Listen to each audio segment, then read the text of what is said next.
KBS 열린 토론.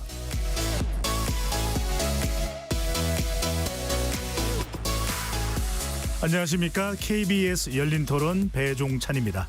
KBS 열린 토론 매주 수요일에는 정치권을 향한 촌철살인, 정치적 참견 시점 시간으로 여러분들을 만납니다.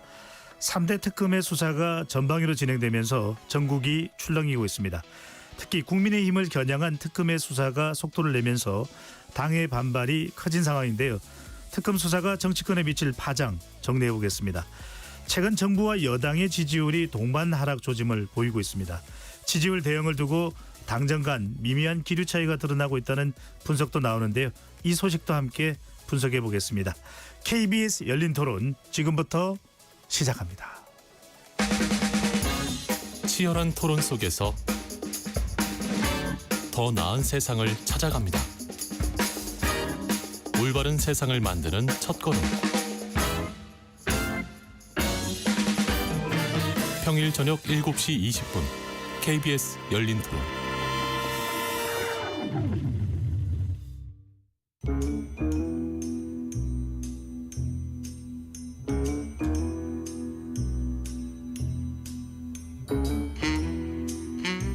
복잡한 뉴스 속 한마디 보태고 본 분들을 위한 정치적 참견 시점. 오늘 함께해 주실 네 분 소개합니다. 강전의 국민의힘 대변인 자리하셨습니다. 네, 안녕하세요. 이용호 전 국민의힘 의원 나오셨습니다. 네, 안녕하세요. 장현미 변호사 함께하고요. 네, 안녕하세요. 최창렬 용인대 특임교수 자리하셨습니다. 네, 안녕하십니까. KBS 열린 토론 문자로 참여하실 분은 샵 9730으로 의견 남겨주실 수 있고요. 단문 50원, 장문은 100원의 정보 이용료가 붙습니다. KBS 1라디오의 모든 프로그램은 유튜브에서도 함께 할 수 있으니까요. 많이 들어와 주시고 구독 꾹 눌러주시고 좋아요도 많이 보내주시면 좋겠습니다. 특검 수사가 정치권의 파장을 키워가고 있습니다. 어제 내란 특검이 한덕수 전 국무총리를 두 번째 소환했는데 상당히 장시간 조사가 이루어졌죠. 지난 3월 한 전 총리의 탄핵 심판 때와 상황이 달라졌다는 이야기가 나옵니다. 장 변호사님 무슨 이야기입니까? 그렇습니다. 한 전 총리가 탄핵 심판이 이제 소추가 됐지만 결과적으로는 헌법재판소에서는 한덕수 당시 총리가 계엄에 적극적으로 관여한 정황은 보이지 않는다는 취지로 이 기각을 했습니다. 그래서 이제 총리직으로 복귀를 하게 됐는데 특검은 그게 어떻게 보면 수사 과정 중에 넘어야 될 하나의 허들처럼 작용을 하는 거죠.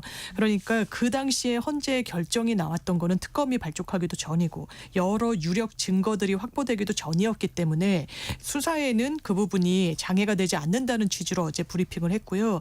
이를테면 한덕수 전 총리가 계속해서 일관되게 이야기해왔던 계엄 문건을 전혀 보지 못했다, 알지 못했다라는 부분과 관련해서든 특검은 정면 반박할 수 있는 증거 확보에 자신감을 내비치고 있는 상황입니다. 네. 강 대변인께서는 어떻게 보시는지. 한 전 총리가 계엄 선포 전 국무회의 소집을 건의했다는 사실이 이제 밝혀졌는데 특검이 이 부분에 주목하고 있는 것 같아요. 이거는 한덕수 전 총리가 스스로 어느 정도 밝힌 부분이기도 합니다만 말하자면 그 헌재에서는 적극적으로 비상계엄 과정에서 관여하지 않았다라고 보고 있는 반면 특검에서는 비상계엄의 적법성을 충족시키기 위해서 일부러 국무회의라는 절차를 하도록 대통령에게 이야기한 것이 아니냐, 건의한 것이 아니냐라고 보고 있는 것이죠. 그리고 한덕수 국무총리 같은 경우에는 다른 혐의들도 있는데 과거에 이제 사후 선포문을 다시 만들었던 부분이 있습니다. 강일구 부속실장이 여기에 대해서 자백한 부분들이 언론에 보도가 됐었는데요. 이 사후 선포문을 만들었고 김용현 장관과 당시 한덕수 총리가 여기에 서명을 했지만 하지만 이게 나중에 또 서류를 만든 것이 어떻게 보면은 문제가 될 수 있으니까 만들어낸 서류를 폐기하라라고 지시했다라는 혐의도 있는 부분이 네. 있거든요. 그리고 과거에 또 계엄 관련해서 서류를 본 적이 없다라고 이야기를 했지만 CCTV에는 그 다른 국무위원들의 문건을 챙겨 나오는 모습들이 포착됐다라는 보도들도 있습니다. 여러 가지 상황들을 보았을 때 특검에서는 헌재에서 결정을 내릴 때보다 지금은 말하자면 유죄 쪽으로 보이는 증거들을 확보했다. 이러한 이야기들을 하고 있는 것으로 보입니다. 특검이 한덕수 전 총리의 정조준 돼 있는데 모레입니다. 20일 한덕수 전 총리를 다시 한번 불러서 조사를 한다고 하는데 조사가 마치는 대로 구속영장 청구가 될까요? 장 변호사님.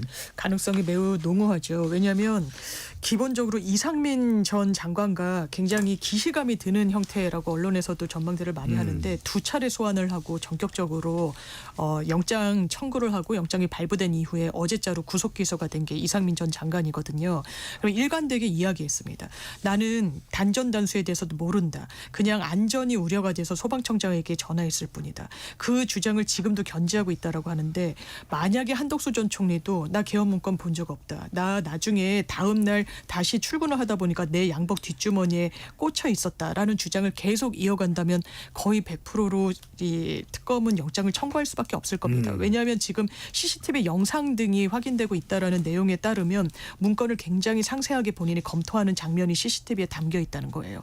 보지도 못했다고 하는 말과는 정면으로 배치가 됩니다. 그리고 그 문건을 가지고 들고 나왔을 뿐만 아니라 이상민 전 장관과 언급을 하기도 합니다. 그리고 그 이후에는 유인촌 장관 등과 통화를 한 내역까지 확보되고 있어요.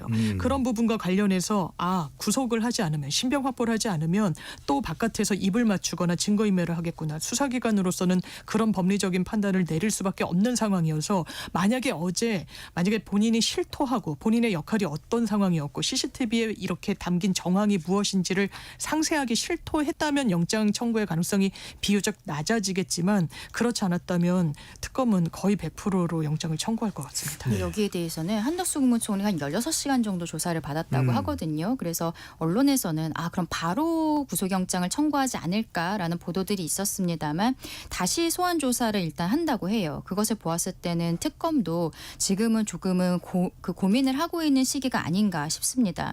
이상민 장관 같은 경우에는 단전단수라는 적극적인 행위가 있었던 것으로 보인다. 특검에서는 그런 모습들을 지금 주시를 했었던 것인데 한덕수 총리 같은 경우에는 그렇게 적극적인 모습을 했던 것인가 지금까지 드러난 것까지는 그렇게 많지는 않단 말이에요. 근데 문건을 본 적이 없다라고 이야기했던 것이 CCTV상으로 좀 거짓말이 아니냐 이 정도의 상황들은 있습니다만 적극적으로 무엇을 했다라든지 이런 것들을 보는 것은 좀 어려운 게 있어서 특검이 어쨌든 다시 한번 소환 조사를 한다는 것은 영장 청구는 저는 할 거라고 생각합니다. 결과가 어떻게 되던 간에. 하지만 이게 법원에서 발부될 것인지는 특검도 100% 확신을 못하고 있는 것 같다. 그렇게 보입니다. 강철 대변인 16시간을 조사를 했다면은 뭐 진술 조사 확인을 이렇게 빼더라도 10시간 이상은 네.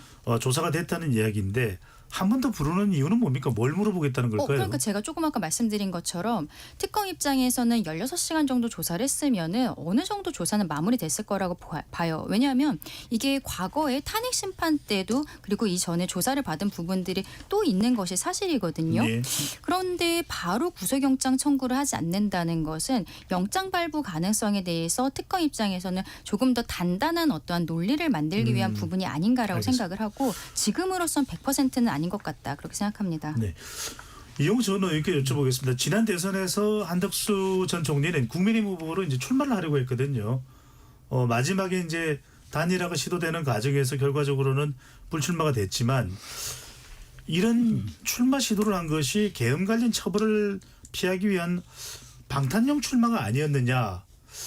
이런 지적이 나올 수도 있을 것 같아요. 어떻게 저는 뭐 보시는지요? 그렇게 보지는 않고요. 원래는 한덕수 총리는 전혀 출마를 안 하려고 그랬어요. 굉장히 버텼던 것으로 저는 알고 있고. 그런데 주위에서 워낙 강하게 당신 아니면은 해볼 방법이 없다. 이렇게 많은 사람들이 권유를 했고 심지어 의원들이 연대 서명을 해가지고 우리가 당신을 추대하겠다. 이런 정도로 너무 압박이 들어오니까 이게 그러면 내가 이 독배를 마셔야 되나 이런 차원에서 저는 했다고 봐요. 그리고 당시 가만히 있으면 우리가 다 만들어 줄게. 이런 정도의 당의 움직임이 있었고 그래서 한 것이지 뭐 그래도 대통령의 출마를 하겠다는 분이 뭐 내가 방탄 뭐 이것 때문에 하지는 않았을 거라고 생각하고요. 예. 결과적으로 뭐 이제 그걸 안 좋게 보는 사람들은 그렇게 해석을 할 수도 있죠. 저는 조금 전에 뭐 이제 우리 저 변호사께서 늘 말씀을 주셨는데 한덕수 전 총리에 대한 구속이 어떻게 될지는 모르겠지만 요즘에 특검의 행태를 보면 이런 말 있잖아요. 망치를 들면 모든 게 못으로 보인다. 그러니까 그냥 다 때리고 싶은 거예요. 나오면.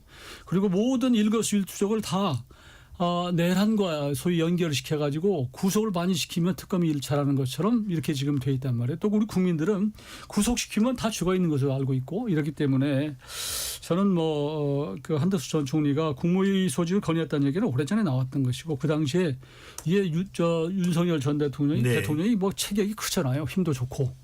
이러니까 처음에는 막 여기 말렸다는 거 아니에요. 한덕수 총리가. 그런데 불구하고 막 이게 힘으로 막 이러니까 아이 그러면 우리 국무회의라도 해가지고 해서 시간을 벌겠다 막 했다고 하는 거거든요. 그래서 이걸 꼭 한덕수 총리가 계엄을 합리화하기 위해서 그런 거냐 예, 이런 알겠습니다. 것들은 시각이 다른 거 아닌가. 최 교수님 어떻게 보십니까? 지금 이영호 전 의원께서는 하나는 지금 한덕수 전 총리는 출마 의사가 없었는데 독배를 마신다는 차원으로 출마를 한 것이고 이 국무회의 관련해서도 체격 큰 대통령이 이렇게 강행하는 상황에서 말리려고 했던 것이다. 어떻게 보시는지요?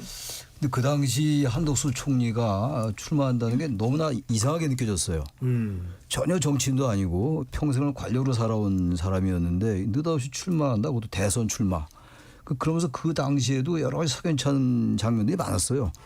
그 계엄 직후에도 11시 12분 정도에 추경호 당시 국민의힘 원내대표와 통화도 했어요. 그것도 석연찮은 측면도 있었고 또 이 국무회의 말씀하셨는데 전 그런 것보다는 오히려 방관한 측면이 크다. 한덕수 전 총리가 국무회의 소집하고 결국은 위법하게 진행된 상황. 결국 위법하게 진행된 거 아니었어요. 결국은 국민의원들 다 소집한 것도 아니었고 그것도 선택적으로 소집을 했고 말이죠. 따라서 저는 그 당시 한덕수 전 총리가 상당히 적극적으로 방조했을 가능성이 있다. 지금 앞서다 혐의들을 말씀하셨습니다만 그런 상황 속에서 아마 한덕수 총리가 그 당시 총리가 뒷주머니에 계엄 수사인지를 나중에 알았다. 이게 상상이 안 가는 거짓말이잖아요. 예. 어떻게 자기 뒷주머니에 남이 넣어줍니까? 그걸 몰랐다는 게 말이 안 되는 거고 그런 여러 가지 정황으로 볼 때 만약에 이 상황이 만약에 윤석열 전 대통령이 당시 한덕수 전 총리가 그때 생각하기를 이게 전모가 밝혀지고 이렇게 되면 자신은 굉장히 어려워질 거라는 생각을 했을 거예요 아마 그러면서 또 당에서도 이제 워낙 주자가 없으니까 이제 한덕수 전 총리에게 떠미는 그런 양상도 있었습니다만 본인은 거기에 이제 편승해서 스스로가 어쨌든 대선에 나감으로써 설령 지더라도 후보가 된다면은 이런 혐의를 벗어날 수 있다는 생각을 했음직해요. 왜냐하면 만약에 출마를 한 상황이라면 이게 탄압이 되는 거거든요. 아마 그래서 저는 한덕수 전 총리가 자기가 스스로가 상당히 의지를 갖지 않았을까 대선 후보 출마에 대선 출마에 그렇게 생각합니다. 알겠습니다. 강자대 대변인께 이 부분은 좀 먼저 여쭤볼게요. 그리고 장유미 변호사로 가겠습니다. 내란 특검이 국회의 계엄 해제 의결 방해 의혹으로 전방위 수사를 펼치고 있습니다. 이게 상당히 이 의혹이 이 혐의가 사실이 되면 상당히 심각합니다. 국회의 계엄 해제 의결 방해. 그래서 지금 참고인 조사로 조경태, 김혜지 두 의원을 국민의힘에서는 조사를 했는데 국민의힘은 이 전방위 수사에 대해서 어떻게 보고 있습니까?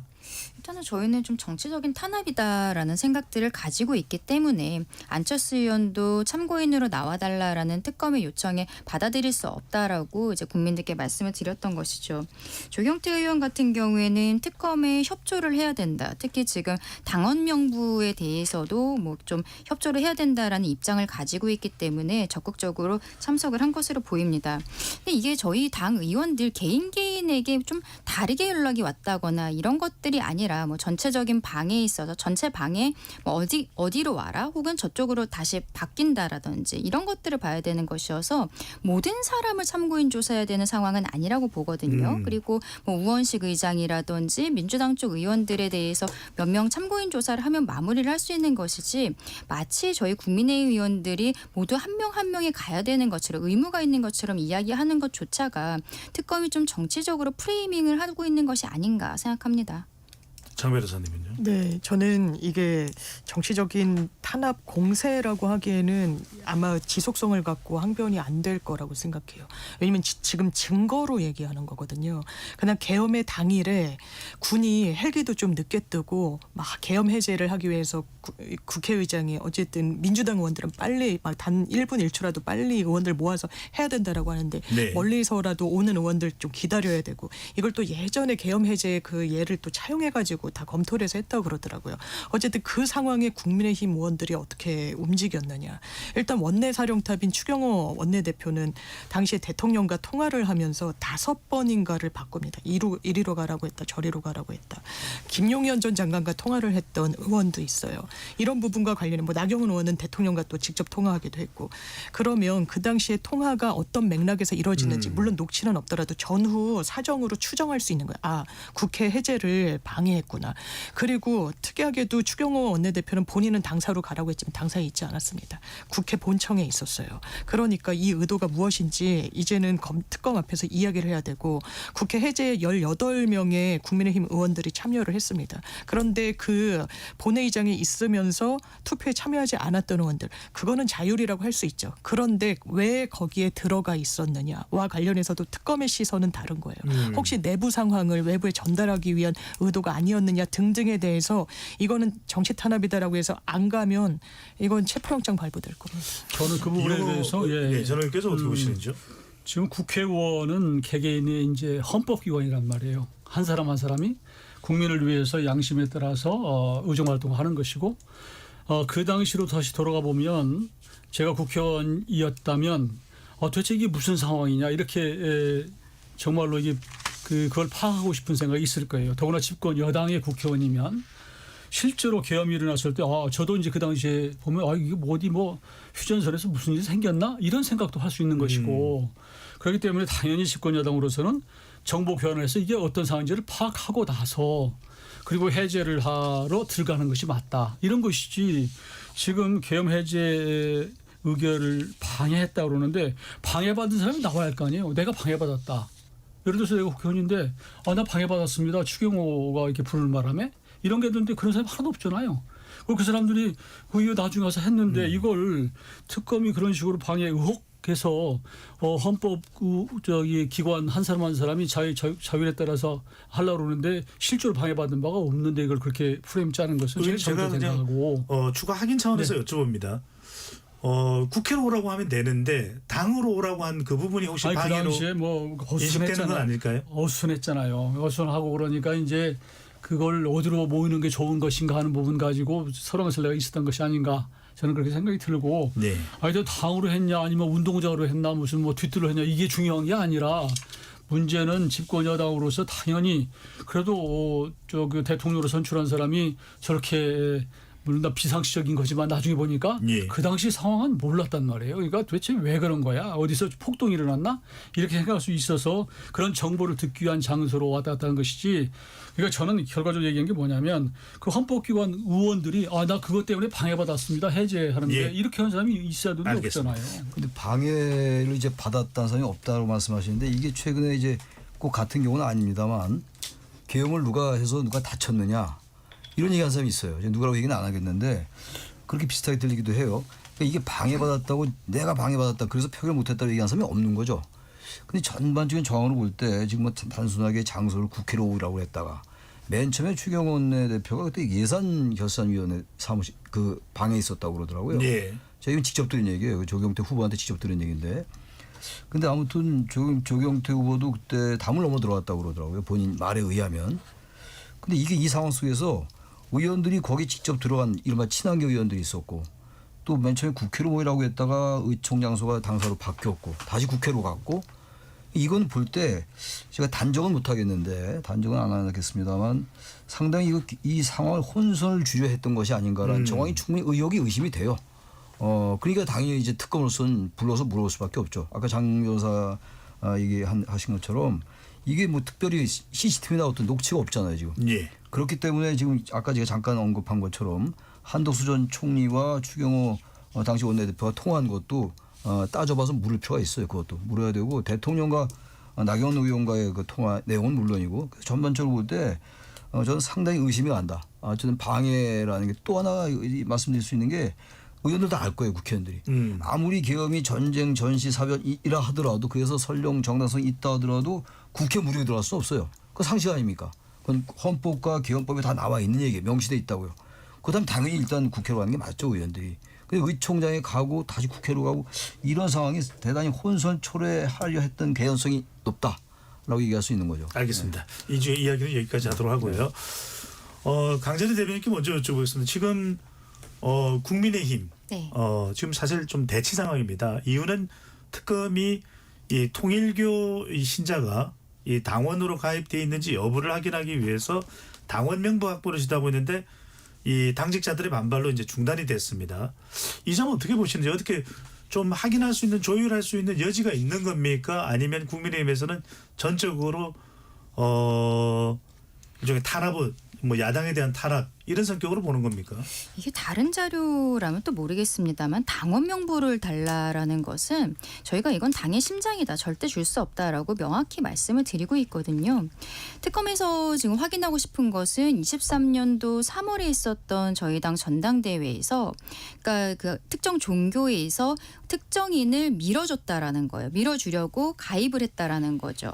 근데 그때 밀어주려고 했었던 사람은 권성동 의원으로 알려지고 있습니다. 근데 권성동 의원은 당시에 불출마 선언을 했어요. 대통령과의 관계 때문에 본인이 뭐 나갔다가 떨어진 것이 아니라 불출마 선언을 했었단 말이에요. 그랬더니 이제는 또 언론을 통해서 흘러나오는 것은 결국에는 권성동이 나오지 않으니까 그러면은 김기현을 뭐 밀어주기로 했다라든지 이런 뭐 문자가 나왔다. 특검에서 언론에다가 이런 것들을 흘리고 있는데, 글쎄요, 이거는 당원으로서는 국민의힘 당원이 되면은 내가 수사의 대상이 될지도 모른다라는 생각을 심어줄 수도 있는 것이고, 특검에서 달라고 하는 이 당원 명부의 기간도 저는 굉장히 의아하다고 생각합니다. 23년도 3월 전당대회를 전후해서 들어간 당원들을 확인하겠다고 하면서 21년도 12월 거부터 달라는 거예요. 이거는 대선 전에 들어간 사람부터 보겠다라는 거거든요. 저는 이 기간도 전혀 받아들일 수가 없다라고 생각을 합니다. 이러한 부분에 있어서, 그리고 이 사람들이 가입을 해서 어떠한 업무를 방해를 했다라는 것인지 혐의점도 명확하지가 않은 거예요. 물론 이게 법원에서 영장이 나온 것은 맞습니다만 최근에 특검에서 이렇게 영장 청구를 했을 때 법원에서 대부분 받아주고 있고, 그리고 그 이유는 특검법 안에 수사를 하다가 인지를 했을 때 그 인지한 사건도 또 수사할 수 있는 이런 권한을 부여해 놓은 게 있어요. 그렇기 때문에 법원에서 좀 쉽게 영장이 나오는 것이 아닌가. 그래서 저희 당이 중앙지법까지 찾아가서 앞에서 항의 시위를 하고, 그게 바로 이런 지점이거든요. 당원 명부를 달라는 것은 정말로 이것은 특검이 정치 수사의 선을 넘은 것이다, 그렇게 생각합니다. 네, 여튼 법원에서 이 압수수색 영장은 발부를 해준 거죠. 그렇죠. 네, 그것도 이제 방금 전에 강재래 대변인한테 물어보려고 했는데 좀 쉽게 발부되는 성격이 있다는 얘기. 장 변호사님 어떻게 보십니까? 이제 기본적으로 그런데 법원이 금융 계좌나 통신 내역은 거의 99%에 수렴해요. 영장 발부율이. 근데 정당에 대한 압수수색 영장은 정말 지극히 좀 자제를 하는 경향성이 있습니다. 저도 정당에 대한 압수수색, 당원 명부를 압수수색으로 이런 강제 수단으로 확보하는 데에는 좀 자제할 필요가 있다고 생각하는데, 이 수사의 특수성이 있어요. 지금 핵심은 뭐냐면 대선 과정에서 이 경선, 그리고 그 이후에 대선 승리 이후에 국민의힘 당내 전당대회를 치르는데 통일교 신자들이 강제적으로 동원이 됐다라는 거예요. 그게 그냥 이 의혹만 있는 게 아니라 건진이라는 사람이 이 통일교 2인자랑 문자를 매우 구체적으로 주고받아요. 특히 이제 전당대회 국면에서 윤심은 누구입니까? 그럼 건진이 건이다. 이게 권성동 대표를 얘기하는 거예요. 그럼 우리가 어떻게 하면 되겠습니까? 10,000명을 3개월 동안 당비를 내도록 하면 된다. 이걸 설계를 한 것으로 보여요. 왜냐하면 내부 진술과 폭로 그런 이제 진술들까지 확보가 되고 있거든요. 예. 뭐 대선 때는 돈을 얼마씩 내렸고 이 지역장별로 어떤 지시를 받았고, 그런데 권성동 의원이 안 나온단 말이에요. 그러니까 나중에 우리가 낭패를 봤다라고 그 막 항변을 해요. 그러니까 당원 명부가 이 수사에서는 굉장히 핵심 중에 핵심인 거예요. 이게 정당법 위반, 그리고 공직선거법 위반, 정치자금법 위반까지 될 수 있어요. 당비 대납을 했다면. 그래서 이제 계좌까지도 안 볼 도리가 없는 건데, 다만 이게 국민의힘에서도 이미 제출을 하겠다는데 20명 표본 샘플로 해서 제시하고 하면은 이거 역풍 받을 겁니다. 이 부분과 관련해서 지금 특검이 쥐고 있는 통일교 신자 명단이 뭐 100만 명이라고 하는데 그걸 다는 못하더라도 최소한 수사를 어느 정도 제동 걸려면 이 협조는 불가피할 걸로 보입니다. 그런데 당원이 가입을 해서 어떤 업무를 방해했다는 것인지 이 정도는 적어도 소명을 해줘야 되는 거거든요. 근데 제가 앞서 말씀드렸지만 어쨌든 법원에서 영장이 발부가 된 것은 사실입니다. 그게 저희로서는 너무 유감이라는 거예요. 법원에서 너무 쉽게 영장을 발부해 주는 것이 아닌가. 범죄 혐의점이 없는 없는 상황에서 권성동이 출마를 안 하니까 이제는 김기현을 도왔다라고 이야기하는데 그럼 예. 김기현이 당대표가 된 다음에 이 당원들이 어떤 활동을 했는지 어디에 힘을 실어줬는지 정도는 알겠습니다. 먼저 특검이 밝혀야 되는 것이 아닌가 싶습니다. 예. 이용호 전 의원. 네. 저는 그게 정청래 대표가 국민의힘은 내란 정당에서 해산해야 된다 이렇게 얘기하니까 특검이 국민의힘을 아주 우습게 하는 것 같아요. 특검이 우리 국민의힘을 졸로 보는 것이 아닌가. 저는 비유를 하면 그 어떤 은행 고객이 있어서 그 사람이 뭐 뇌물 수수를 했다. 그러니까 특검 같은 검찰에 들어가가지고 모든 고객 다 명단 내놓으라 입출금 이런 거 똑같은 거예요. 그러니까 이건 제가 보기에는 이해가 안 되는 것이고 또 그러면 예를 들면 민노총 같은 경우에도 이제 뭐 선거 때 되면은 뭐 집중적으로 뭐 가입도 하고 밀어주기 하거든요. 네. 다 그래요, 사실. 다 놓고 보면 안 그런 데 없어요. 뭐 왜냐면 표 어디 가도 있거든. 그러니까 그건 정당은 뭐 서로 경쟁하게 돼 있는데 그럼 나중에 민노총이 나중에 그러고 나서 그냥 밀어줍니까? 나중에 이제 되고 나면 우리 해주세요. 예를 들면 노란봉투법 이렇게 요구하는 거예요. 전교조 마찬가지로 하는 겁니다. 나중에 우리 저 대통령 되면 나중에 우리 전교조로 파면됐던 사람 우리 복직시켜 주세요. 이거 하는 거예요. 예. 그렇다고 해서 그 사람들 명단 내고 가서 당원 압수수색 합니까? 이건 말도 안 되는 거예요. 알겠습니다. 솔직히. 방금 전 이용호 전 의원께서 졸로 보다라고 이야기를 하신 부분은 표현한 부분은 우습게 보다로 바꾸도록 하겠습니다. 최 교수님 어떻게 보시는지요? 저는 근데 이게 지금 법원에서 압수수색 영장이 발부가 됐어요. 아까 우리 장 변호사 말씀처럼 가능하면 정당에 개입 안 하려고 한다고요. 그건 우리가 아는 상식 아닙니까? 그래서 지금 그 국회법도 그렇고 그 헌법에서도 계엄에 관련해서도 정당과 국회는 들어가지 말라는 거예요. 아무리 정당한 요건이 있다 하더라도 그럼에도 불구하고 이번에 정당에 이제 압수수색 영장이 발부가 됐어요. 압수수색 영장이 발부됐다고 해서 다 혐의가 있는 건 물론 아니겠습니다만 아무튼 지금 이게 통일교와 관련된 건진법사 그래서 건진법사가 통일교 당원들을 입당을 시켜서 특정인을 당선시키겠다 이런 부분 이건 정치와 종교의 분리에도 어긋나요.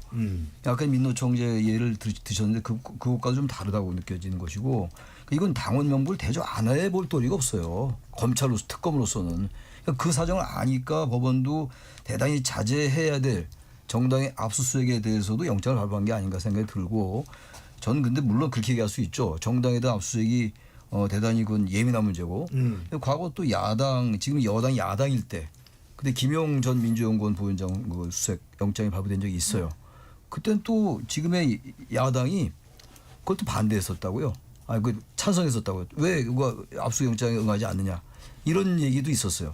서로 뭐 내로남불이긴 한데 아무튼 이 상황이 통일교가 집단으로 당원에 가입해서 특정인을 당선시키는 이런 구조. 네. 그래서 이건 그냥 우리가 운동으로 특정 정당에 가서 누구 당선시키자 하는 거 좀 다른 것 같아요.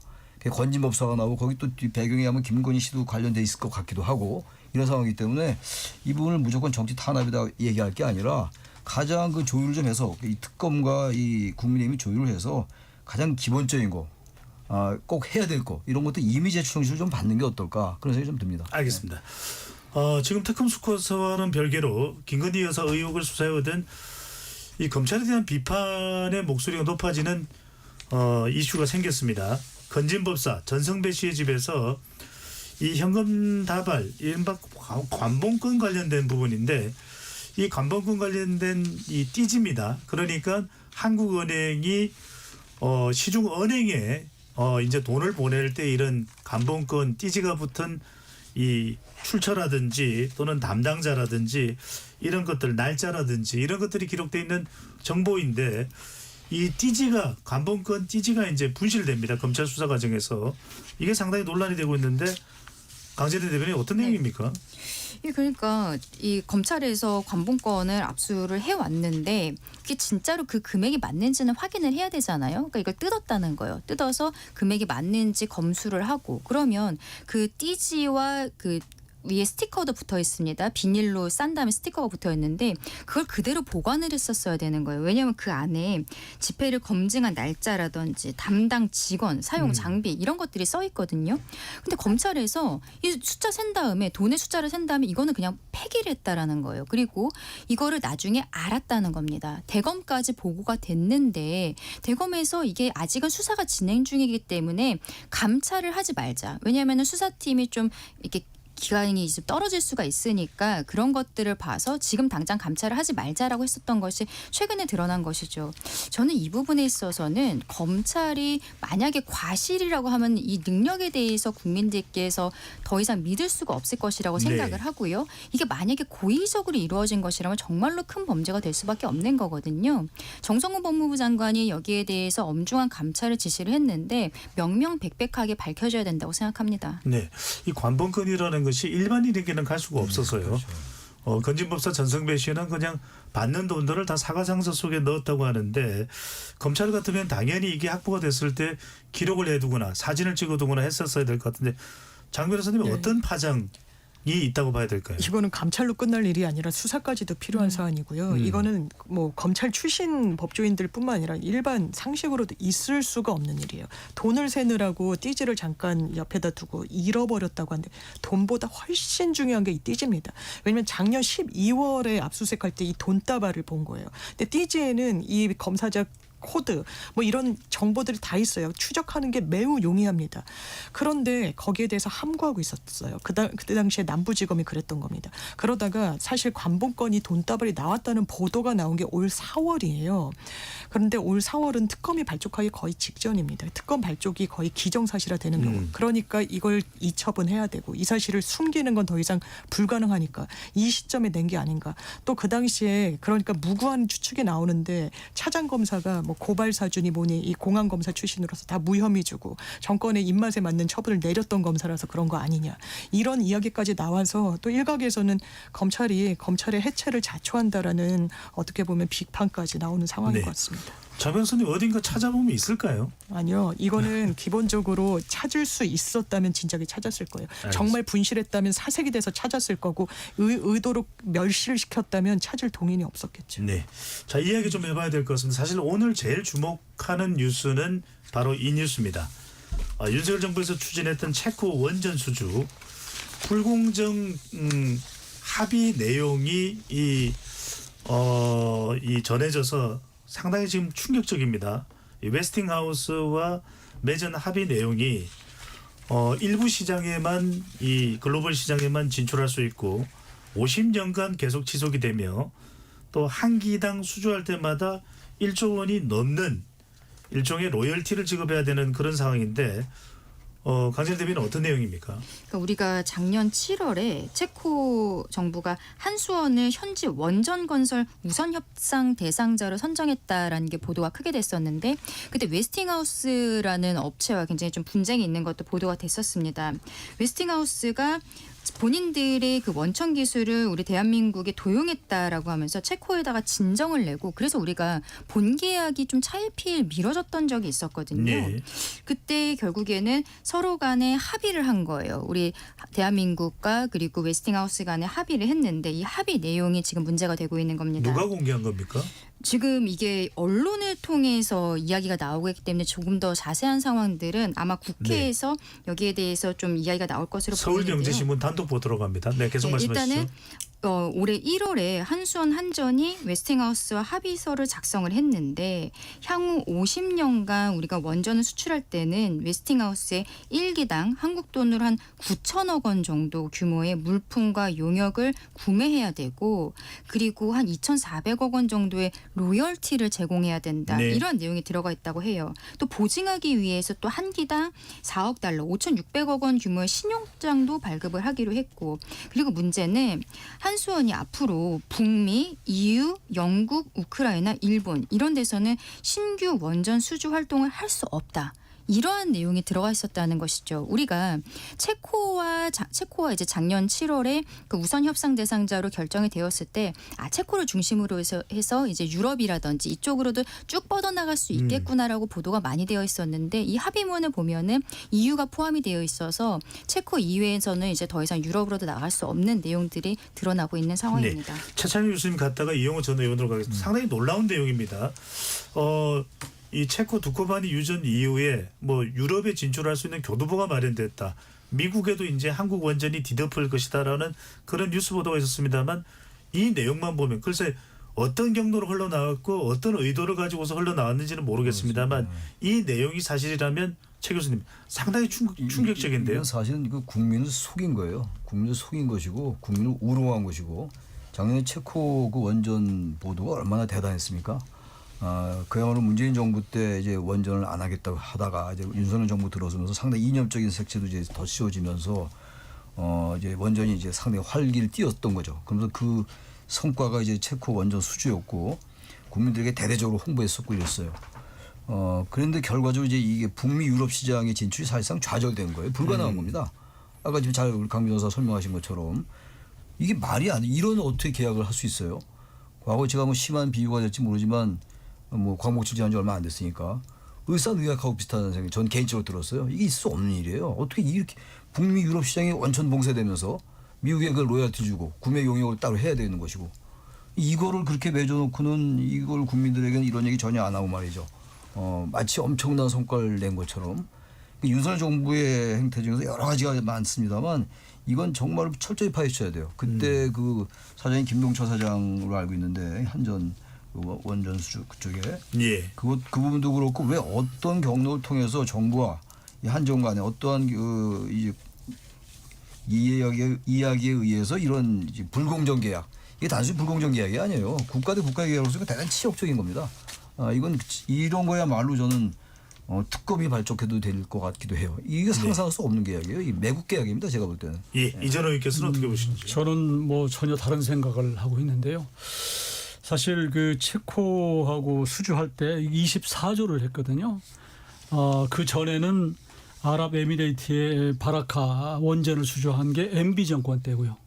그 이후에 박근혜에 지나서 문재인 정부 때는 완전히 뭐 원전 탈원전 그래가지고 심지어 대학교에서 원전 학과도 없어졌어요. 아예 기술 자체가 거의 뭐 지원하는 사람도 없고 이런 상황을 그래도 대한민국에서 먹거리를 위해서는 그래도 원전이라고 하는 게 불가피하기 때문에 우리가 윤석열 정부 때 좀 열심히 하자 그래서 사실은 체코 쪽에 전방위적으로 해서 수주를 한 거예요. 네. 수주를 했는데 그 당시에 경쟁자가 어디입니까? 프랑스하고 미국이었거든요. 그런데 걔들을 제끼고 이제 우선 협상 대상자가 됐는데 안타깝게도 이제 그 웨스팅하우스나 또 프랑스에서 얘들이 이제 그 시비를 건 거예요. 이게 절차적으로 문제가 있다 그래가지고 자칫하면은 어렵게 수주한 것을 날리게 생겨서 급거이 이제 정부가 나서서 해서 갔는데 이런 이제 계약을 했단 말이에요. 이게 계약이 어느 쪽으로 보냐에 따라 달라져요. 지금 북미는 어차피 웨스팅하우스사가 하는 것이고 네. 우리가 뭐 미국 가서 그 수출하겠습니까? 그런데 웨스팅하우스사는 이 부분이 중요해요. 원천 기술은 있는데 시공 능력이 없어요. 그러니까 얘들이 수주를 하려면 우리는 시공 능력이 있어요. 대한민국은. 그러니까 결국은 EU나 또 다른 지역에 나가려면 한국하고 웨스팅하우스사하고 같이 컨소시엄 하자. 사실 이런 내용인 거예요. 이걸 갖다가 못 나간다고 해석을 해버리면 이건 뭐 다른 측면이죠. 잠깐만요. 이거 저 이렇게 재확인하겠습니다. 웨스팅하우스와 함께 컨소시엄으로 나가는 것은 양해가 되는 그런 협의 충분히 내용인가요? 열려 있죠. 예. 그러니까 단독으로 나가서 앞으로 갈 때는 우리가 같이 가자는 것이 이렇게 표현된 거라고 저는 생각해요. 그러지 아직 확인하신 내용은 아니고 개인적으로 그렇게 생각하신다는 50년 동안 거죠? 한다고 하는 것이 수주했을 때 로열티 이렇게 내고 한다는 것은 예. 같이 한다는 뜻이에요. 그래서 요거 뭐. 관련해서 말씀드리면 이제 네. 우리 대통령이 25일에 한미 정상회담을 하잖아요. 근데 이 부분이 의제에 지금 들어가 있다는 거예요. 그래서 한미 정상회담에서 한국 원자력 산업의 미국 시장 진출 의제가 논의될 예정이다. 이게 지금 국회 측에서 확인이 된 부분이고 이 내용 중에서 한국 수력 원자력과 웨스팅하우스가 협력하는 방안 이런 것들이 논의가 될 것이라고 그 이야기가 나오고 있어서 오늘 이 보도들이 굉장히 크게 나오다 보니까 뭐 두산 에너빌리티라든지 이런 데들이 굉장히 주가가 많이 떨어지다가 네. 결국에는 또 일부 보도를 보니까 1월에 이러한 그 합의문이 있었을 때 이미 알 사람들은 다 알았다. 유출이 되어 있는 상황이었다라는 보도들도 있는 거예요. 증권사 발로. 그런 것들과 미국에서 어차피 이 부분에 대해서 다룰 것이다라는 기사들이 나오면서 주식시장은 약간 조금 안정을 됐던 부분들이 있는데 결국에는 여기에 있어서는 강훈식 비서실장이 산업통상부에다가 진상조사를 그 명령을 해놓은 상황이 있거든요. 네. 그것을 보고 그리고 이번 달에 있을 한미 정상회담에서의 결과를 좀 지켜봐야 되지 않을까라고도 생각합니다. 네. 언론사를 통해서 이 내용이 전해졌다고 하는데 원래는 이제 웨스팅하우스와 굉장히 껄끄러운 관계인데 협의가 잘 됐다고 이전에 알려졌을 때는 상당히 고무적인 내용으로 전달되기도 했었거든요. 앞으로 웨스팅하우스와 협력을 하면서 미국 진출도 가능해졌다. 그런 이야기들도 사실은 경제지를 통해서 나오게 됐는데 최 교수님은 어떻게 보시는지? 그 당시에 우리가 웨스팅하우스 측에 1기당 9천억 원대 무슨 물품 용역 구매 계약하는 거 이런 건 나오지가 않았어요. 예. 지금 그게 문제가 되는 거잖아요. 단순하게 웨스팅하우스와 우리가 협조관계를 유지해서 미국에 진출할 수 있다. 이런 식의 보도가 나왔던 것이지 구체적인 내용이 은폐됐던 거나 마찬가지예요. 이 어마어마한 이런 계약이 어디 있어요 세상에. 우리가 수주하는데 1기당 왜 웨스팅하우스인데 왜 돈을 줍니까? 왜 꼭 물품 구매해야 돼요? 그것도 900억도 아니고 9천억 원을. 게다가 또 2,400원의 로열티를 그 지불해라. 그 1조가 넘어요. 향후 50년간 유효하고. 이게 정상이 어떻게 이런 계약을 맺을 수가 있어요? 그때 이게 보도가 안 됐던 거예요. 알려지지 않았던 거죠. 늦게 알려지면서 충격이 이제 있는 것이고. 그래서 제가 정확하게 그것까지 파악을 못했는데 웨스팅하우스와 우리가 글쎄요. 공도로 진출 가능하다. 그게 어디 나와 있는 게 없어요. 아직 확인된 게 없다고요. 그리고 우리가 추정할 뿐인 것이지. 그래서 저희가 볼 때 이건 반드시 다시 한미 정상회담 때 얘기가 좀 돼서 이게 만약에 불공정하고 네. 너무 일방적이잖아요. 이걸 어떻게 이 계약을 유지합니까? 이건 파기해야 되는 계약이에요. 이거. 이전의 의견은 어떻게 보시는지 지금 대통령실에서는 진상조사를 지시할 의향도 있는 것으로 저는 보입니다. 이게 정치적 의도가 있다고 봐요. 사실은. 왜냐하면 원전에 관해서는 입이 열 개라도 진보 민주당 정권에서는 할 말이 없어요. 사실은. 제가 국회의원 할 때도 사실 SMR이라고 그래서 이제 그 스몰 모듈 그 리액터에서 이제 작은 원전 이거 예산 좀 해서 R&D 좀 하자 그러는데 예산 다 깎더라고요. 심지어 우리 원전 해외 나가서 수주하자고 그 비용 예산 다 깎더라고요.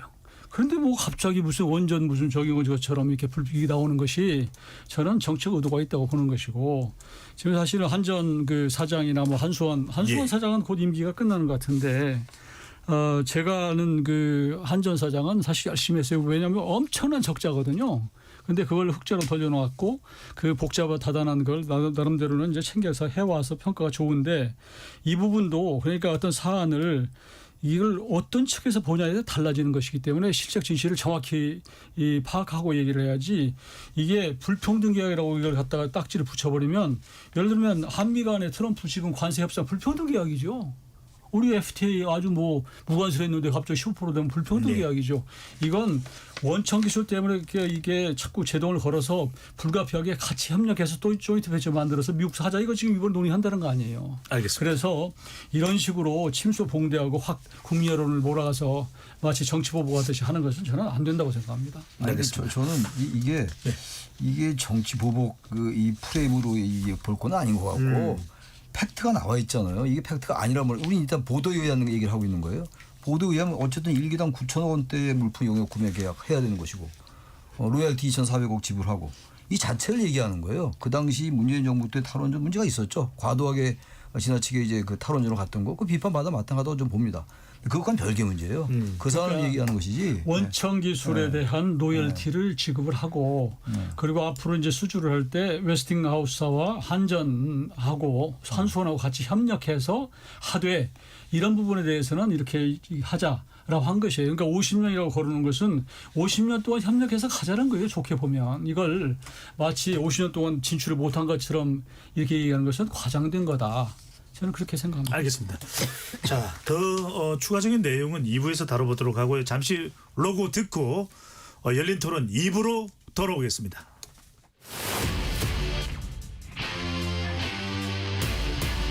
토론에 정답은 없습니다. 토론이 세상을 바꿀 수도 없습니다. 하지만 질문은 새로운 세상을 만들 수 있습니다. 질문으로 올바른 세상을 만드는 첫걸음 KBS 열린 토론.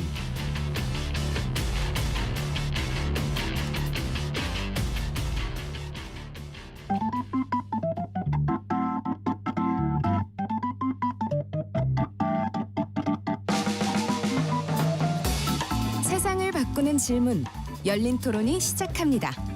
KBS 열린 토론은 언제나 열려 있습니다.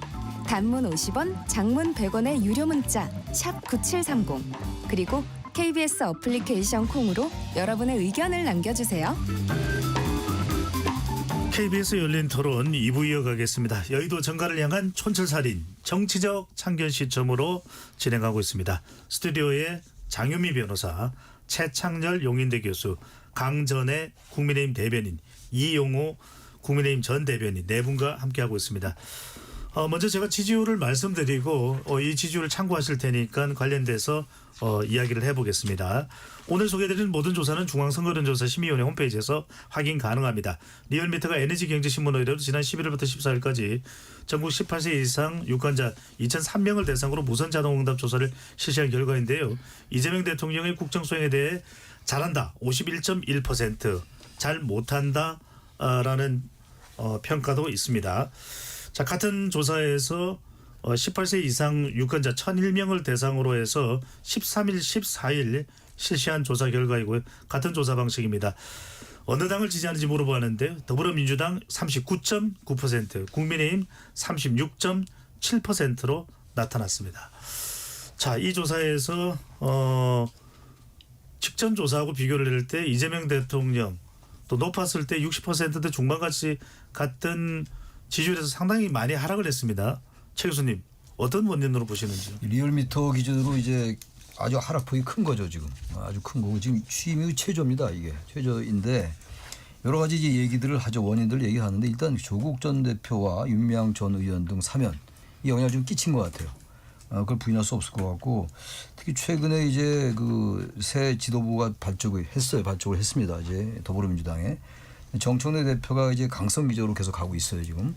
일단 국민의힘의 지금 현재 여러 가지 행태들이 뭐 내란 정당이라고까지 제가 뭐 정치인이 아니니까 그런 정책 표현은 안 하겠습니다만 전혀 이해가 가지 않는 수구적이고 반동적인 모습이 있어요. 그럼에도 불구하고 제1야당은 현실적인 정치적 실체예요.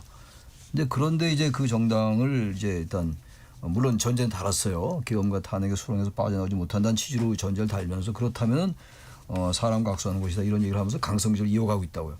좀 그것도 영향을 좀 끼친 것 같고 이건 상당히 심각하게 봐야 돼요. 경제도 안 좋고 이 지지율 하락에서 여러 가지 요인이 있습니다만 경제가 상당히 큰 요인을 차지합니다. 생각보다 그 민생 관련, 그다음에 이제 조국 윤미향 사면 관련, 그다음에 이제 여당과 야당과의 협치가 안 되는 상황. 이게 이제 여당에게 더 많은 책임이 있다고 보는 것 같아요. 예. 국민들이 이 결과론적으로 해석할 때 말이죠. 그러니까 이거는 일반적으로 집권 세력이 물론 이제 의원님 계십니다만 지지율이 이 임기 초기잖아요. 임기 초기인데 이 지지율이 몇 프로만 떨어져도 대단히 그건 비상이 걸리는 거예요. 사실은 동력이 약화되는 거예요. 국정 동력이. 게다가 개혁을 한다는 거 아닙니까? 지금 3대 개혁, 언론, 사법 개혁 다 한다는 건데 방송도 그렇고 이게 이 지지율이 떨어지면 동력이 떨어진다고요.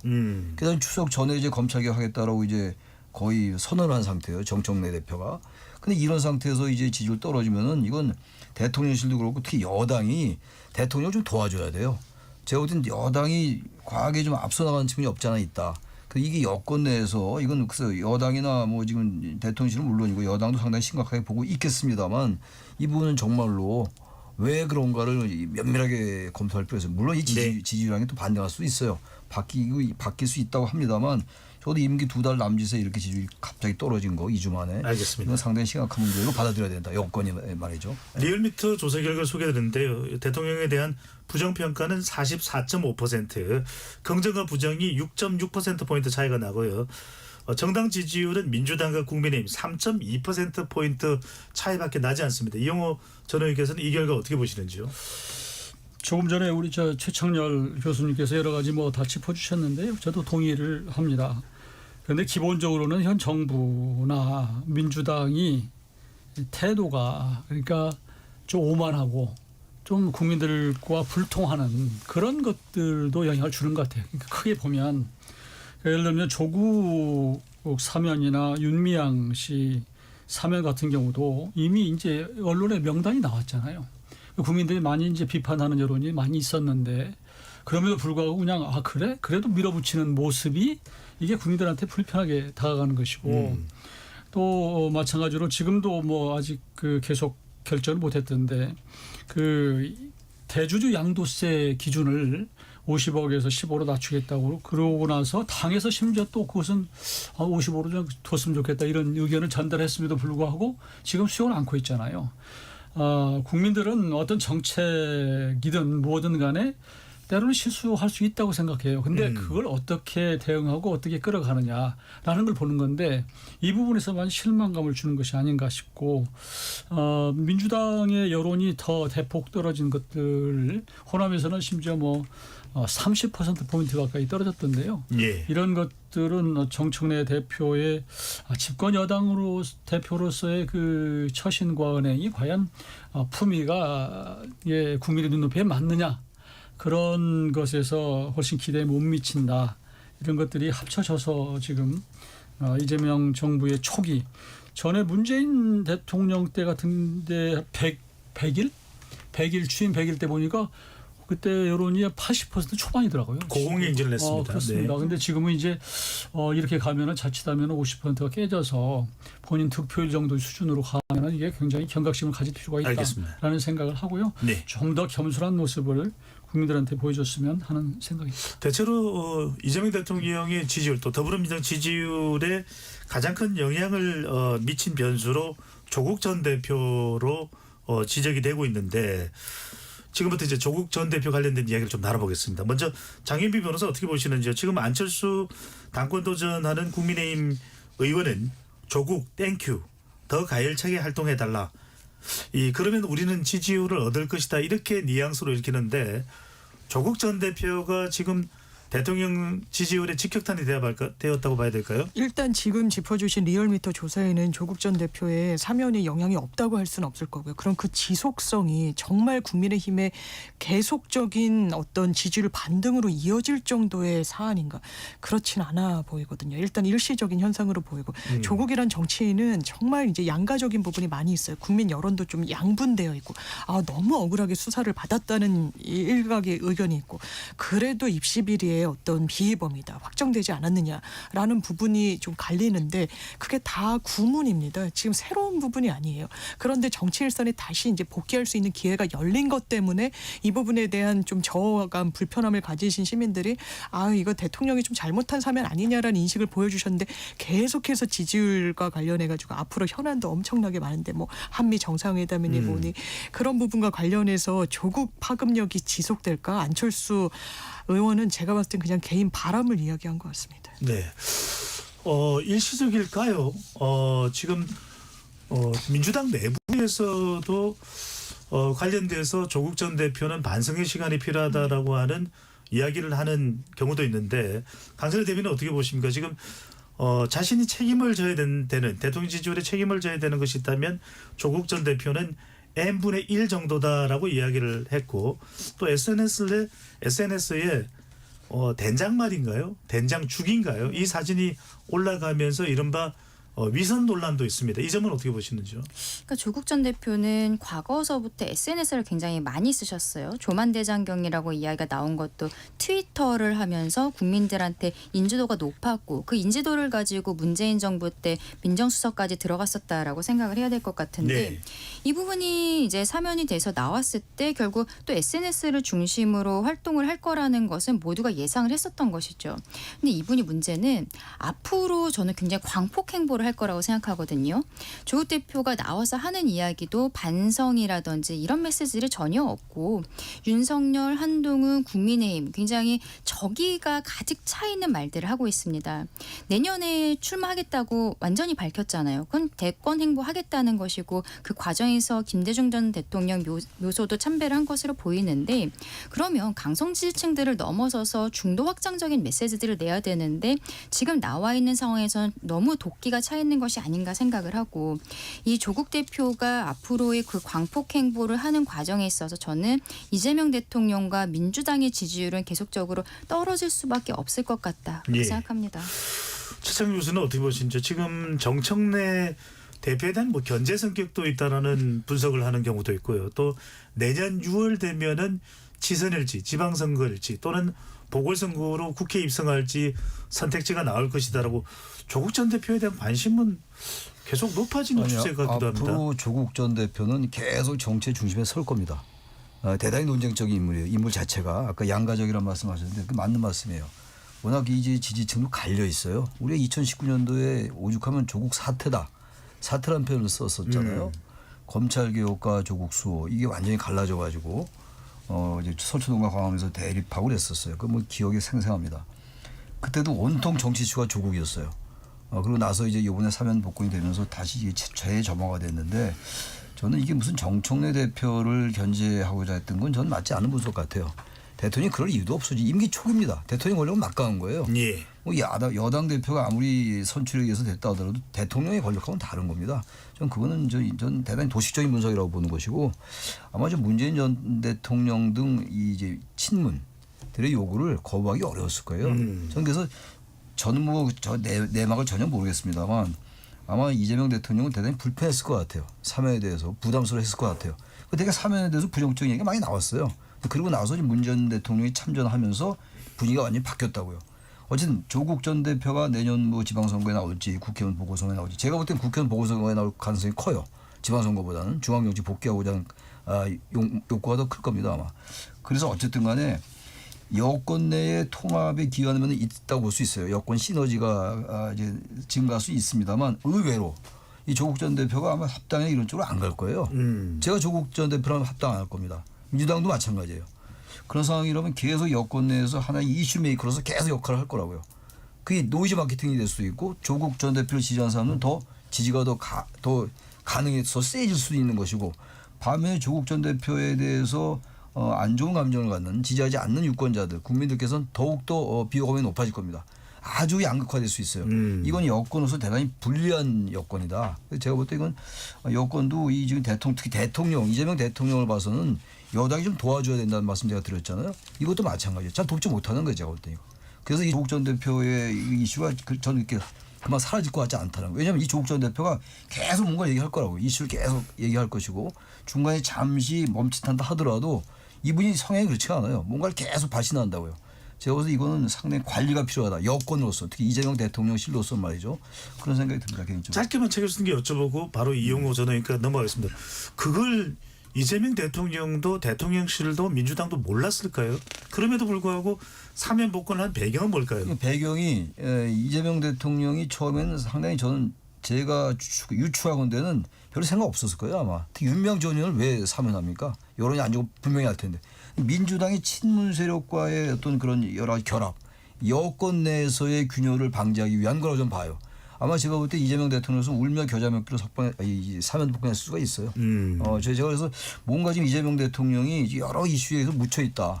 여야가 약간 극단으로 가고 있고 예. 국민이 완전히 지금 내란 정도의 모습을 보이고 있고 여당은 또 정 대표가 대단히 강성기적으로 나오고 있고 이런 상황에서 사면 복권이 되니까 대통령의 이 입지가 좀 좁아지는 게 아닌가를 여당이 생각할 필요가 있다라고 생각합니다. 알겠습니다. 이용호 전화께서는 조국 영향 어떻게 보시는지요? 저는 별거 없으라고 봐요. 시끄럽게만 하지.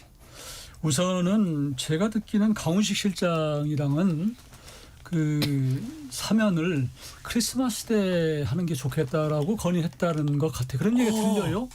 그럼에도 불구하고 이제 이재명 대통령께서 사면을 하셨는데 그 이유는 크리스마스 때 가서 해주면 별로 고마워하지 않을 것이다. 당연히 받을 것 받는다 이렇게 하기 때문에 차라리 그럴 바에는 그냥 미리 좀 해서 아주 감동을 시키는 게 좋겠다. 이런 판단을 했다는 얘기가 있습니다. 그런데 지금 좀 후회하실 것 같아요. 조국 전 장관, 전 대표는 본인이 대단한 정치적 어떤 위치에 있다고 생각하시는 것 같은데 저는 착각이라고 봐요. 지금 조국 혁신당은 솔직히 저게 지난 총선에서 지민비족으로 해가지고 민주당 위성정당으로 사실은 한 거잖아요. 자주 선거한 정당이 아니에요.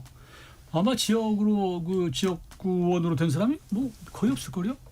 이렇기 때문에 이렇게 저는 다음 총선 가면 이건 소멸할 것이다. 조국혁신당이요? 저는 뭐 그렇게 개인적으로는 보죠. 그래서 그리고 지금 이제 조국 그 전 대표를 좋아하는 사람들도 꽤 있어요. 있는데 지금 그 동안에 이제 그 감옥에 가 있으면서 조용하니까 소위 흙탕물이 좀 가라앉아서 좀 이걸 몰랐는데 나와서 다시 이렇게 원위치로 가서 이렇게 막 분주하게 돌아다니는 걸 보고 이게 다시 흙탕물이 다시 올라오는 것 같은 굉장히 사실 비호감도 굉장히 많습니다. 이래서 저는 지금 정청래 대표 조국 지금 전 대표 이런 분들이 움직이면 움직일수록 이재명 대통령에게는 굉장한 정치적 부담이 된다라고 보고요. 저는 한 가지라고 봐요. 예. 또 한 가지 뭐냐면 조국 전 대표를 풀어준 것은 조국 혁신당의 도움을 받고 싶은 거예요.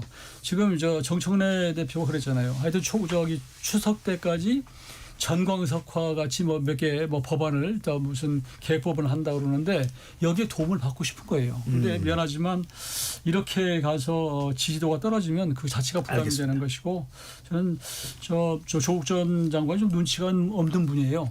사실 이럴 때는 좀 조용히 좀 예. 계시면 좀 좋지 않을까. 충분히. 알겠습니다. 네. 앞서 이제 이용호 전원님께서 문재인 전 대통령 취임 100일 지지율 말씀하셨는데 78%고요. 한국갤럽 자체 조사로 2017년 8월 16일부터 17일 전화조사원 인터뷰 방식 조사한 결과입니다. 자세한 사항은 중앙선거여론조사 심의위원회 홈페이지에서 확인 가능합니다. 국민의힘 전당대회로 가보겠습니다. 22일 충북 청주에서 열리는 전당대회에서 최종 당대표가 결정됩니다. 네 분과 이 이야기를 이제 나눠봐야 될 것 같은데요. 먼저 장현미 변호사에게 여쭤봅니다. 당대표 누가 됩니까? 저는 처음부터 이제 김문수 후보가 선전한다라는 뭐 이런 이야기들이 많았는데 장동혁 후보의 상승세도 만만치 않다라고 내부 사정을 좀 잘 아시는 분들도 말씀 주시고 이게 8대2 룰이라는 게 기본적으로 탄핵에 찬성하고 계엄에 반대했던 이 진영이 승리하기가 어려운 그 구도 속에서 치러지기 때문에 김문수, 장동혁, 김문수로 좀 압축되고 있는 상황이 아닌가 생각됩니다. 예, 김장 대결이 펼쳐질 것이다. 이용수 의원께 바로 여쭤봅니다. 누가 됩니까? 아마 김문수 후보가 유력할 것 같아요. 거기에 공을 세운 분은 정청래. 그러니까 킹메이커다. 워낙 강하게 한 바람에 처음에는 사실 우리 당원들도 좀 중도적이고 합리적인 사람을 했으면 좋겠다는 여론도 네. 꽤 있었거든요. 근데 뭐 악수도 안 한다고 그러고 계속 밀어붙이고 해체한다고 그러니까 강한 차라리 대여 투쟁을 할 수 있는 그런 후보를 뽑는 게 좋겠다. 이런 생각도 많이 가지는 것 같아요. 그래서 예. 결과적으로는 지금 우리 당으로서도 소위 반탄 후보 이런 분이 더 탄핵 반대 쪽이요. 네, 이런 쪽에서 김문수 후보가 유력하지 않나. 결선 투표로 갈까요? 결선 투표 가지 않을까요? 결선 투표 가리라고 봅니다. 결선 네. 투표 가는데 안철수 후보가 올라오면 좋겠는데 그것도 굉장히 그럴 가능성이 희박한 거 아닌가. 그래서 조금 우리 일반적인 국민들이 볼 때는 좀 모양이 좀 예. 썩 좋지는 않지만 그러나 지금 내란몰이를 하고 야당을 거의 뭐 밥다시피 하는 여당을 보면서 우리 그 강성 지지층들은 그런 기류로 가는 것이 아닌가. 알겠습니다. 보고 있습니다. 수요일 코너인 정치적 참견 시점 패널로 상당히 또 예측 적중률이 높은 최창혁 교수님입니다. 누굽니까? 저도 김문수 후보에 가는 없다고 봐요. 이게 단일화가 만약에 됐다면 조경태, 안철수 후보가 단일화가 됐다면 두 분 중에 한 명이 결선 올라가서 예. 이길 수 있다고 봤는데 지금 단일화가 안 됐잖아요. 단일화가 안 된 상태 속에서는 상황 속에서는 아마 쉽지 않아 보여요. 제가 봐도 정말 국민의힘이 대한민국 정치를 위해서도 말이죠. 이건 저 개인 생각이에요 물론. 장동혁 후보나 김문수 후보가 되면 안 돼요. 완전히 이분들은 지금 내란 정당이란 말을 듣게끔 아주 그냥 열심히 도와주고 있는 거예요. 그야말로. 그러니까 여야가 아니 극단으로 가는데 가장 기여를 하는 게 저는 이분들이라고 봐요. 그 정청래 대표도 그렇게 강성으로 가는 게 이분들이 워낙 지금 두 후보가 아까 김장이라고 말씀 김장 두 후보가 워낙 지금 계엄에 대해서 아주 애매한 태도예요. 옹호까지는 아닙니다만 옹호하는 것처럼 비치기도 하고 탄핵 반대는 여전하고 전환길이가 보니까 전환길 씨한테 가서 면접 보는 사람도 있고 이런 정당이 전 본 적이 없어요. 그럼에도 불구하고 지금 이게 김장 두 분 중에 하나 될 것 같고 예. 결론적으로 말씀을 드려야 된다면 저는 김문수 후보가 될 것 같아요. 제가 바라는 건 전혀 아닙니다. 근데. 네. 김문수는 상당히 유력하게 하는데 강전희 대변인께 여쭤보겠습니다. 그래도 국민의힘 내부의 기류를 보면은 네. 장동혁 후보가 상당히 또 치고 올라온다고 하는 분석도 나와서 여쭤봅니다. 예, 맞습니다. 그래서 저도 개인적으로 결선 투표는 갈 것이라고 생각을 하고 결선 투표에 가는 것은 김문수, 장동혁 후보가 아닐까라고 생각을 합니다.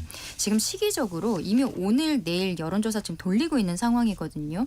일단 어떠한 상황이냐면 저희는 당원 명부를 압수수색하겠다고 특검이 당사에 지금 들어오고 있는 상황이에요. 예. 김문수 후보가 1층에서 기거를 하고 있습니다. 거기 살고 계시는 거예요. 그런데 저희가 작년 7월에 전당대회를 했었잖아요. 그때 한동훈 전 대표가 60%가 넘는 지지율로서 압도적으로 1등을 했는데 그때도 윤석열 전 대통령과 관계가 좋지 않았거든요. 당원들께서는 개혁하고 변화해야 된다는 생각을 그때나 지금이나 저는 똑같이 갖고 계실 거라고 생각합니다. 다만 지금 상황에 있어서는 당에서의 내부 총질이라든지 갈라지는 것보다는 이재명 정권 그리고 민주당의 폭주로부터 함께 똘똘 뭉쳐라라는 메시지들을 지금 당원들께서 주고 계시다고 생각을 하고 그 상황에 있어서는 김문수, 장동혁 후보가 나머지 두 후보보다는 조금 더 그런 이미지에 적합하지 않을까. 그래서 두 분이 결선으로 갈 것 같다 생각합니다. 김과 장 중에서는 누가 더 유력할까요? 저는 그 부분은 모르겠어요. 지금 여론조사도 오늘 나온 것도 엎치락뒤치락하는 부분들이 있어서 예. 끝까지 봐야 된다고 생각합니다. 이용우 전 의원께 이건 여쭤봐야 될 것 같습니다. 장동혁 후보가 이런 발을 냈네요. 당대표가 되면 한동훈 전 대표 대신 전한길 씨를 공천하겠다. 이른바 지금 전당대회 길심 이야기가 나옵니다. 전한길 강사의 마음, 길심. 이 발언은 어떻게 봐야 될까요? 한동훈 전 대표에게는 공천을 안 주고 전한길 씨에게 공천을 주겠다. 그게 뭐 밸런스 게임이라고 그래서 둘 중에 누구를 하겠느냐 이런 걸 물어본 건 재미로 물어본 거잖아요. 예. 그러니까 본인은 내부 총질하는 사람보다는 대여 투쟁에 같이 동참했던 전환길이 낫다 이런 쪽으로 얘기한 것인데 그렇게 무게가 실린 것은 아니고요. 그러니까 저는 뭐 지금 장동혁 의원이 갖고 있는 스탠스는 적어도 지금 우리끼리 서로 내부 총질하는 이거보다는 서로 그래도 지금 조금 전에 강전의 변호사께서 말씀하셨지만 좀 폭주하는 민주당에 대해서 하나가 돼서 우선은 그 대응을 하고 그리고 나서 이제 인적 쇄신이라 이런 것들은 이제 차근차근 로드맵 가지고 하는 게 맞다 이런 생각을 갖고 있는 것이기 때문에 그냥 지금 얘기한 대로 뭐 그냥 전환길 뭐 이렇게 자꾸 엮는 것은 앞으로 좀 그런 질문은 좀 안 해줬으면 좋겠습니다. 알겠습니다. 네. 최 교수님 시간이 많지 않아서 한 1분 좀 남짓한데 네. 20일 다음 날 23일 김문수 또는 장동혁 두 사람 중에서 한 사람이 당대표가 되면 그 이후에 이 국민의힘의 미래 이제 짧게 어떻게 예측을 하시는지요? 아주 짧게 얘기할게요. 없다. 이제 그렇게 말씀드릴 수밖에 없어요. 지금 장동혁, 김문수 후보의 얘기는 말이죠. 정치인의 언어가 아니에요. 김문수, 장동혁 후보 그분 대한민국 국민들이잖아요. 예. 어떻게 국민들이 그런 얘기를 하죠? 전환기 씨, 한동훈 전 대표 누굴 전환기 씨 공천한다고요? 이게 국민 아무리 강선당원들 의식해도 그렇지 전환기 씨가 누굽니까? 부정선거 음모론 얘기하는 사람 아니에요 지금. 게다가 지금 탄핵은 절대로 하면 안 되는 거였다고 얘기하는데 그 국민들은 대통령 탄핵시켰잖아요. 민심과 완전히 괴리되고 있는 거예요. 민심과 괴리되는 후보가 당대표가 된다. 그 당의 미래 없죠. 알겠습니다. 없다고 간단히 말씀드리겠습니다. 저희가 지금 오늘 내일 이틀 여론조사를 하는데 당원 투표가 오늘 투표율이 36.52%였어요. 낮은 편인가요? 근데 이게 작년 7월에 그 한동훈 대표가 전당대회에서 승리했을 때는 첫날 그 투표율이 29.98%였거든요. 높은 편이네요, 그러면. 오히려 작년보다 높게 알겠습니다. 나오고 있어서 이 부분도 좀 변수가 될 것 같습니다. 예. KBS 열린 토론 정치적 참견 시점 이것으로 모두 마무리하겠습니다. 네 분 토론 오늘 고맙습니다. 고맙습니다. 지금까지 KBS 열린 토론 배종찬이었습니다.